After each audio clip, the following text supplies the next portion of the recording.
Welcome to the second tutorial of my Tableau Server Client series. This series is dedicated to showcasing how to use Tableau Server Client to automate various tasks. In this video, I will walk you through the process of connecting to your server for the first time. Let's get started by jumping into the Python script within Visual Studio Code. On screen is a simple script I have written to authenticate and sign into my Tableau Cloud server. On lines 1 and 2, I have imported two packages, Keyring and Tableau Server Client. Keyring is not technically required. However, I have included it here to showcase a method that can be used to avoid exposing your personal access token value within the script you write in the future. For clarity, I will expose a personal access token. But first, what is a personal access token? Tableau defines these as long-lived authentication tokens that allow you to sign into the Tableau REST API without requiring hard-coded credentials or interactive sign-in. Let's switch over to Tableau Server to generate a token. To generate a personal access token, we'll navigate to the Account menu in the top right. Within this menu, we'll go to Account Settings. Within this page, we'll go down to a section labeled Personal Access Tokens. To generate a personal access token, we'll first need to provide a name.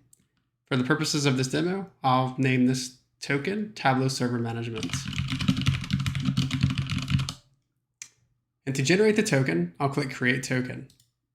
Upon clicking Create Token, you'll be presented a dialog box that states that the token has been created and the token value has been provided. You'll also see this warning saying that the secret is only shown once and will disappear after you close this dialog box.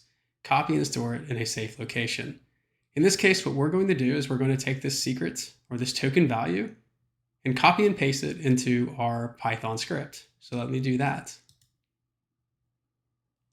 Now let's navigate back to Visual Studio Code. Now that I've generated a personal access token using Tableau Server's frontend, I need to update the script accordingly. The token name I provided on the frontend was Tableau Server Management. The token value is currently sitting on my clipboard because I copied it. I'll paste that in here.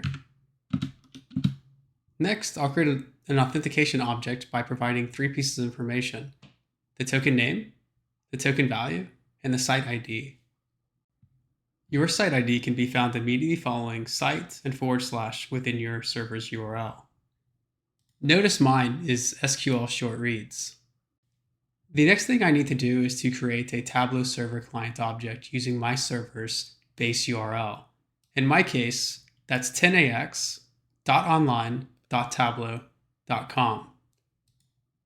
Using the Tableau authentication object I previously created by specifying a token name, a token value, and a site ID, I'll pass that in to the sign in method to sign into my server.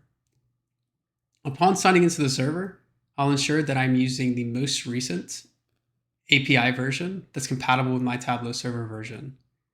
To verify that, I'll print out the server information. Let's give that a try.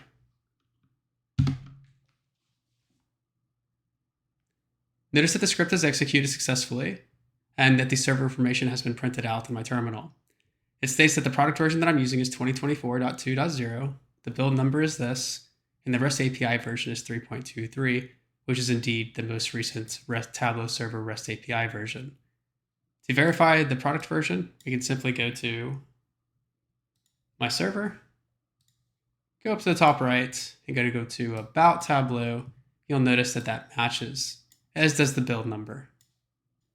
Now that we can successfully connect to the server, the fun begins. In the next tutorial, I will show you how to perform simple queries against your server.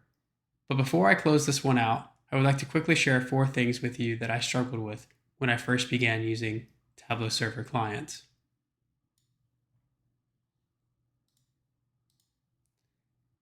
The first is that one connection or session can be established per personal access token. So if you need to run multiple scripts at a time using Tableau Server Client, then you will need to generate multiple personal access tokens, one per script.